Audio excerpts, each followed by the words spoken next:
Assalamualaikum dan salam sejahtera pemirsa tvparlemen.com dimanapun Anda berada. Saat ini Anda sedang menyaksikan dialog khusus dengan tema mengatasi merosotnya kepercayaan publik terhadap parlemen. Dan saat ini telah hadir bersama kita narasumber kita, Bapak Dr. Andes Hajrianto Yetohari MA. Beliau adalah Wakil Ketua MPR sekaligus juga sebagai anggota DPR. Ya, apa kabar Bapak? Alhamdulillah baik-baik, Sanika. Baik ya Pak ya.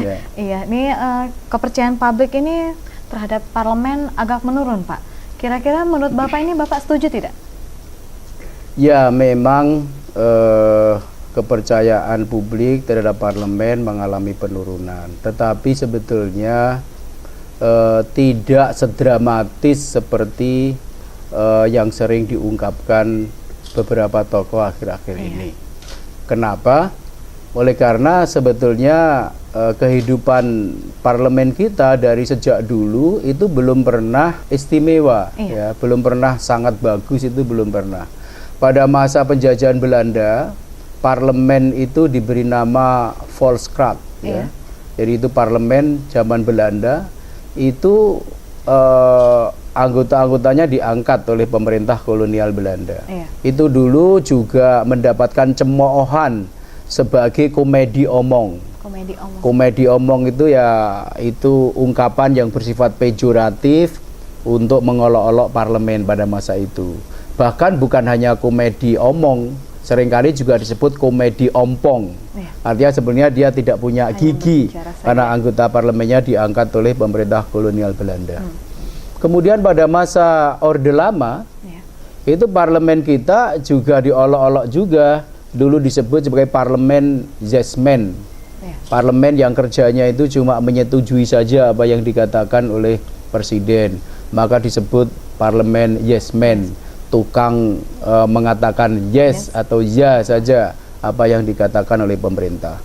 Pada masa Orde Baru, parlemen kita juga mendapatkan olok-olokan sebagai parlemen yang anggota-anggotanya itu 5D. 5D itu datang, duduk, diam, dengar, duit. Artinya sebetulnya mereka tidak mempunyai peran apa-apa, maka ya diolok-olok juga sebagai parlemen 5D. Setelah masuk reformasi, olok-olokan itu juga terus berlangsung, bahkan lebih keras lagi. Kalau dulu disebut 5D, anggota DPR pada masa era reformasi ini disebut sebagai tidak 5D. Tidak 5D itu tidak datang, tidak duduk, tidak dengar, tidak diam, tapi ambil duit juga gitu. Nah, itu kan sebetulnya merupakan olok-olok. Nah, karena ruang sidang sering kosong, kalau sidang itu sangat rame, bahkan sering bertengkar, bahkan menggunakan cara-cara fisik, celetukan-celetukan yang tidak sopan, kurang santun, yang kurang mencerminkan sebagai anggota parlemen yang terhormat.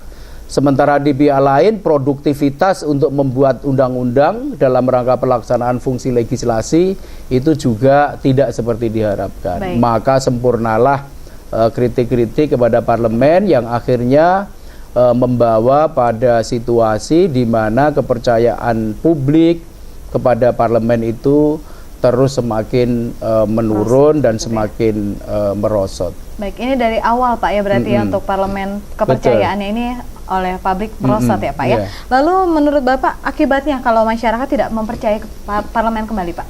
Implikasi dan konsekuensi dari ketidakpercayaan publik kepada parlemen tentu sangat serius. Jadi kan parlemen itu kan mempunyai fungsi legislasi, membuat undang-undang.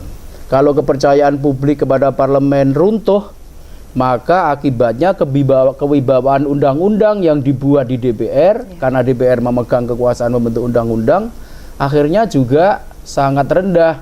Kalau kewibawaan undang-undang itu sangat rendah, maka undang-undang akan diabaikan, akan dipandang dengan sebelah mata, bahkan banyak yang menggugat ke Mahkamah Konstitusi untuk menguji konstitusionalitasnya. Bahkan lebih daripada itu, nanti undang-undang hanya akan menjadi semacam dokumen kearifan. Yang kedua, kalau kualitas kepercayaan publik kepada parlemen itu rendah, maka anggaran yang disahkan di DPR itu juga akan dilecehkan. Yang ketiga yang lebih fatal lagi, DPR itu kan mempunyai fungsi pengawasan untuk melakukan kontrol, pengawasan pada jalannya pemerintahan. Jika DPR tidak lagi dipercaya publik, maka pengawasan yang dilakukan oleh DPR, kontrol yang dilakukan oleh DPR tidak ada yang mendengarkan. Bahkan pemerintah pun akhirnya berani saja melanggar aturan-aturan, toh yang menjadi agen pelaksana tugas pengawasan banyak masalah atau bermasalah. Maka implikasinya sangat banyak.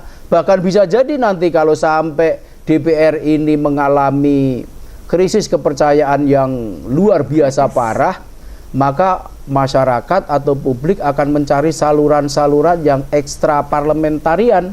Dan itu sangat berbahaya. Saluran-saluran ekstra parlementarian itu misalnya turun ke jalan, bahkan kemudian melakukan aksi demo, mogok dan sebagainya, karena DPR tidak bisa melaksanakan fungsinya menjadi kanal, ya, menjadi saluran aspirasi rakyat.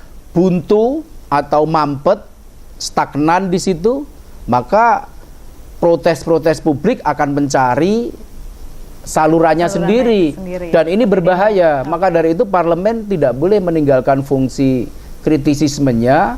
Itu bukan semata-mata untuk mengkritik pemerintah, tetapi juga saluran atas kekecewaan dan ketidakpuasan publik. Baik, ya. Bapak, kita akan lanjutkan kembali Pak Anto setelah jeda berikut ini. Dan pemirsa, jangan kemana-mana, tetaplah bersama kami dalam tvparlemen.com.